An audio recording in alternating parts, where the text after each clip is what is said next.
People always ask me about reality, and you might be wondering, like, what can I possibly know about reality? A lot. Uh, I looked into it, and I believe I have some answers. And all begins with for us. It all begins with negativity. Actually, I don't mean it in any kind of discouraging way, but for every, think of it this way: for every is, there's an is not. There's an opposing is not, relatively speaking. And when you think about is not, it's conceptual. That is to say, it's of the mind. And there are no actual voids in the universe. For instance, when a physicist says, like, the universe came from nothing, they're not referring to an actual nothing, a vacuum. They're thinking of a low energy space. So there are no actual voids that we actually anyone actually observed. This is something purely of the mind that we came up with, but it's everywhere, because as I said, like, for every is, there's an is not. It's just, abstractions are everywhere throughout the universe, and that's an abstract thought.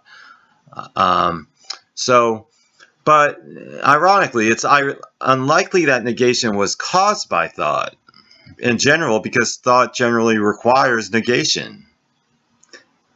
Now that seems to be a dilemma here, like, between the idea that it's conceptual, but it couldn't have come from thought itself.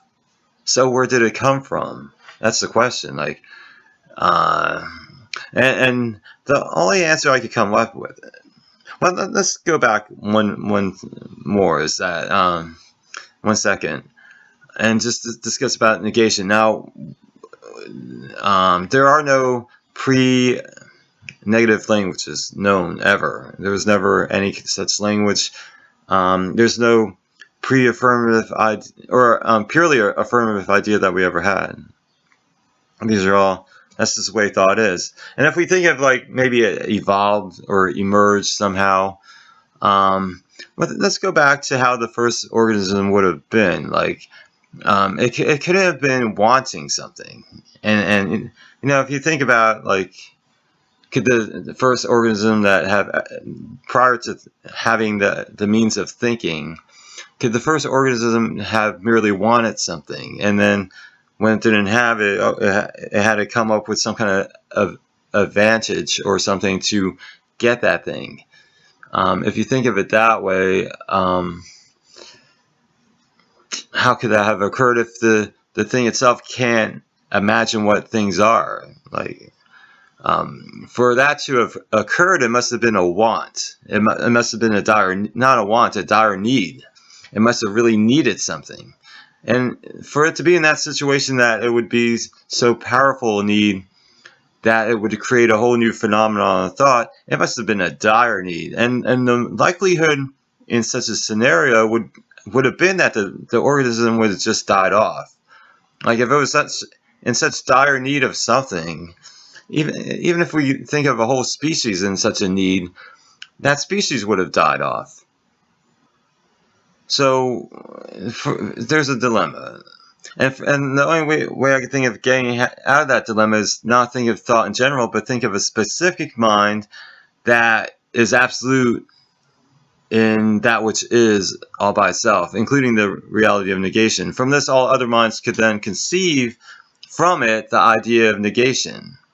It can, it could, since negation itself is an is, because it is a real phenomenon, then we could gather that is to form our own is nots conceptually. And if you think about it, since everything is relative, and for every is there is an is not, even the idea of opposition would have an opposition, and that would be the opposite of opposition, which would be absolute in itself, and as opposed to the relative, of which there can only be one absolute. Otherwise, that too would be relative. And when we're thinking about the absolute thought, the absolute thinker, the absolute in truth, that would be God. That's just God by definition. And my conclusion is that God exists.